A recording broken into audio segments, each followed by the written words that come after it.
പല്ലിന് ക്ലിപ്പ് ഇടണോ അല്ലെങ്കിൽ പല്ലിന്റെ വിടവ് മാറ്റണോ? നമ്മളൊരു സാൽമിയയിൽ ഒരു ക്ലിനിക് കണ്ടുപിടിച്ചിട്ടുണ്ട്. സാൽമിയ ബ്ലോക്ക് 2 ഈ കാണുന്ന ബി ക്ലിനിക്കിലാണ്. ഇവിടുത്തെ ട്രീറ്റ്മെന്റും കാര്യങ്ങളും എങ്ങനെയെന്ന് നമുക്ക് നോക്കാം. 8ാമത്തെ ഫ്ലോറിലാണ് നമ്മുടെ ഡോക്ടർ ഉള്ളത്. അപ്പൊ ഗൈസ്, നമ്മൾ കാണാൻ പോകുന്ന ഡോക്ടർ പേര് ഡോക്ടർ ജഫ്ന എന്നാട്ടോ. ഞങ്ങൾ നേരത്തെ തന്നെ അപ്പോയിന്റ്മെന്റ് ഒക്കെ എടുത്തിട്ടാട്ടോ വന്നത്.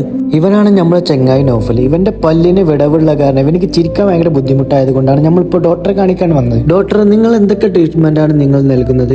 ഞാൻ ഡോക്ടർ ജഫ്ന. ഞാൻ ബ്രേസസിന്റെ സ്പെഷ്യലിസ്റ്റ് ആണ്.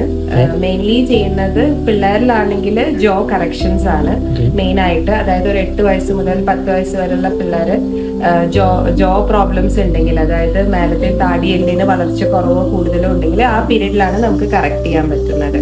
അതിന്റെ ശേഷം ഒരു 12-13 വയസ്സായി കഴിഞ്ഞു കഴിഞ്ഞാൽ ബ്രേസസ് ഇട്ടിട്ട് പല്ല് നേരെയാക്കുന്നതും, ബ്രേസസ് അതേപോലെ തന്നെ അലൈനേഴ്സ്, ഇൻവിസലൈൻ പോലെയുള്ള അലൈനേഴ്സ് യൂസ് ചെയ്തിട്ട് പല്ലിന്റെ ബൈറ്റും അതേപോലെ തന്നെ പല്ല് നേരെയാക്കുന്നതും കറക്ഷനുമാണ് മെയിൻലി ചെയ്യുന്നത്.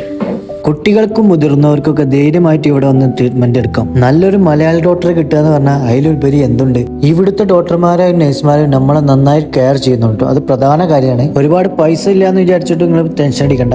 ഇവിടെ തവണകളായിട്ട് ഇൻസ്റ്റാൾമെന്റ് ആയിട്ടും നിങ്ങൾക്ക് ട്രീറ്റ്മെന്റ് ചെയ്തിരുന്നു കേട്ടോ. ഇനി നിങ്ങൾക്ക് അപ്പോയിന്റ്മെന്റ് എടുക്കാനും കൂടുതൽ വിവരങ്ങൾക്കുമായിട്ട് ബന്ധപ്പെടേണ്ട നമ്പർ ഞാൻ മുകളിൽ കൊടുക്കാം.